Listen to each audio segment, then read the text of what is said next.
बदलापूर येथील शाळेतील 2 लहान मुलींवर लैंगिक अत्याचार करणाऱ्या अक्षय शिंदे याच्या पोलीस एन्काउंटरबाबत एक खळबळजनक माहिती समोर आली आहे। न्यायालयीन चौकशी अहवालात अक्षय शिंदे याला बनावट चकमकीत मारण्यात आल्याचं नमूद करण्यात आलं। या बनावट चकमकीमध्ये 5 पोलीस कर्मचाऱ्यांनी आपल्या बळाचा गैरपद्धतीने वापर केला, त्याचमुळे हे 5 पोलीस कर्मचारी अक्षय शिंदे याच्या मृत्यूसाठी जबाबदार आहेत असं संबंधित अहवालात नमूद करण्यात आलंय। या अहवालात म्हटल्याप्रमाणे अक्षय शिंदे याच्या हाताचे ठसे रिव्हॉल्व्हरवर आढळून आलेले नाही, मात्र पोलिसांनी अक्षयने त्याच्याकडील रिव्हॉल्व्हर हिसकावून गोळीबार केल्याचा दावा केलेला होता। मात्र या अहवालामुळे पोलिसांचं पितळ आता उघडं पडल्याचं पाहायला मिळत आहे। महत्त्वाची अपडेट आपण या प्रकरणातील पाहू शकतोय।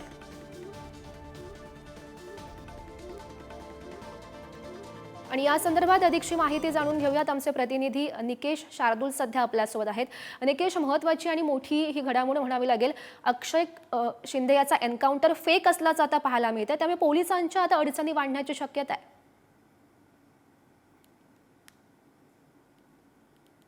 जर पाहिलं तर गेल्या वर्षीच्या 23 सप्टेंबरला अक्षय शिंदेला जेव्हा अटक करण्यात आली त्यावेळेला त्याची वैद्यकीय चाचणी करण्यासाठी कळवा रुग्णालयात नेत असताना मुंब्रा बायपासवरती त्याचा एन्काउंटर करण्यात आला होता। ह्या एन्काउंटरच्या नंतर मोठा संशय जो आहे तो व्यक्त करण्यात आल्याच्या नंतर अक्षय शिंदेच्या वडिलांनी उच्च न्यायालयात धाव घेतली होती आणि या संपूर्ण प्रकरणाची चौकशी करा अशी मागणी केली होती। या मागणीनंतर एक SIT स्थापन करण्यात आलेली होती। उच्च न्यायालयाने याची संपूर्ण चौकशी करण्याचे आदेश दिल्याच्या नंतर आता एक चौकशीचा अहवाल जो आहे तो सादर केलेला आहे आणि काल सादर केलेल्या अहवालामध्ये हा एन्काउंटर जो आहे तो फेक असल्याचं न्यायालयाने म्हटलेलं आहे। कारण ज्या वेळेला हा एन्काउंटर झाला त्यावेळेला पोलिसांनी दिलेल्या जबाबामध्ये अक्षय शिंदे यांनी आमच्या सोबत झटापट केली आणि या झटापटीमध्ये एका पोलीस कॉन्स्टेबलच्या पायाला गोळी लागली आणि स्वतःचा बचाव करण्यासाठी अक्षय शिंदेवरती गोळी झाडल्याचा जबाब जो आहे तो पोलिसांनी दिला होता। मात्र जो काही तपास झाला, फॉरेन्सिक लॅबचा जो काही रिपोर्ट आला,